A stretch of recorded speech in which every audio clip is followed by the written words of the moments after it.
we are letting you all in to hear from our specialist here today, who's going to walk us through some really exciting news where we received a grant to bring to life history from our city council members from when did we start this? 1970?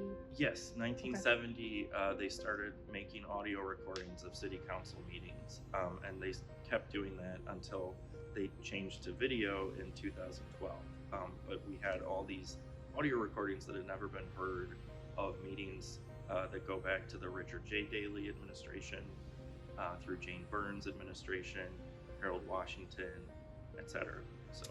And it's really exciting because you're going to be able to hear this, and we're going to dig into that a little bit more. But tell us how you were able to secure this grant and what the grant was able to do to bring this history to life.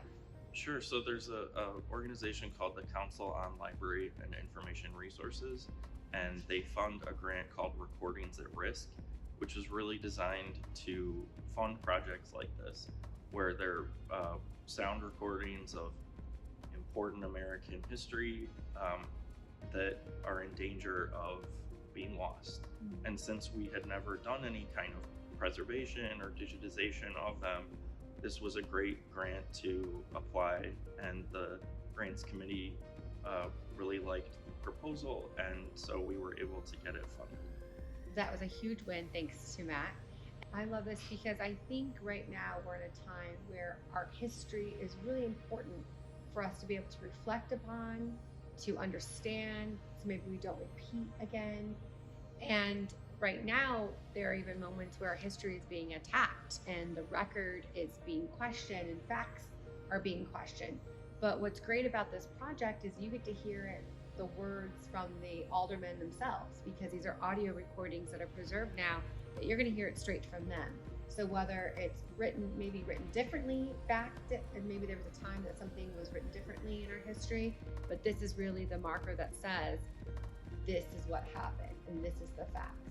Can you share a little bit? I know you expanded on council wars, but you talked about other cultural phenomenon. I think the LGBTQ rights would be amazing to hear a little bit more about too, because now in council, we have the largest LGBTQ representation in a major US city in our city council, but that was not always the case. Sure, and that's a really interesting issue to kind of trace through the tapes, because when they first proposed a civil rights ordinance protecting gays and lesbians in terms of workplace discrimination, there isn't really very much support, and that starts in the early 80s. But the more years that go by, the more people get comfortable with knowing their neighbors who might be LGBT. You can see public opinion really start to shift, and the support of the city council starts to become more and more strong for LGBT rights. I love that. Is there also any other really interesting places in our history?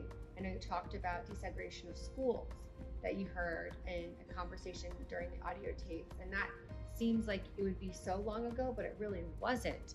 It was a topic that we were talking about not very long in our history, but we think about it as very long ago. Sure. Yeah, I mean, these things happened in my lifetime, and I think, it's really not that long ago. And I would say that going along with that is, it's amazing how many issues that are still controversial and hotly debated today. When you listen to these tapes going back to the 1970s, the issues are the same. It's about violence, it's about the right of protest, police accountability, the rights of women, the disinvestment of communities on the south and west side. All these issues were at play 50 years ago, and probably earlier still, but now we have evidence of what transpired at these meetings. So you can also reflect on what progress has been made in LGBTQ rights, to women's rights, to desegregating schools, yet there are still, as we reflect back and listen to audios, there's still ways to go. It's a good reminder for us to reflect of, yes, we've gone forward, but there's still room to move to make sure that we're having a more city that's equitable and opportunities for everyone here in Chicago. So can you tell us any other connections you see between our history now and any other tidbits that we should be looking for when we go online? I mean, there's so many different eras and recordings that really represent their eras that I found fascinating.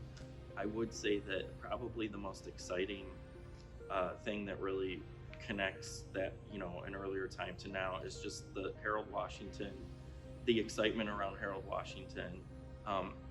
He's someone who we read about, we know how important he was. He inspired Barack Obama to move to Chicago. People talk about the sense of possibility that his becoming mayor brought to Chicago. But there are actually very few recordings of him speaking that are available. And now we have his entire mayoral time in office, hours and hours of his budget addresses, his rebuttals to the Verdoli Act 29, the parliamentary maneuvering against them and them against him. And then even moments when everyone came together, like when the Bears won the Super Bowl, and the '85 Bears. There's such a sense of elation that people clearly put aside their differences, at least for a day. So we need the Bears to win again to bring unity to the city and the country. I think I'm hearing that right. Well, we're so excited to see this. Thank you, Matt, for putting your time and talent to bringing this to life and for us to be able to preserve a piece of history to share with the generation now and future generations to come. And how can you go find this now that we are launching it? Where do you go to dig into this history? So if you go to shycityclerk.com, you'll find a link to all the recordings. And in addition, we have more resources, newly digitized archival resources available. So it's definitely exciting.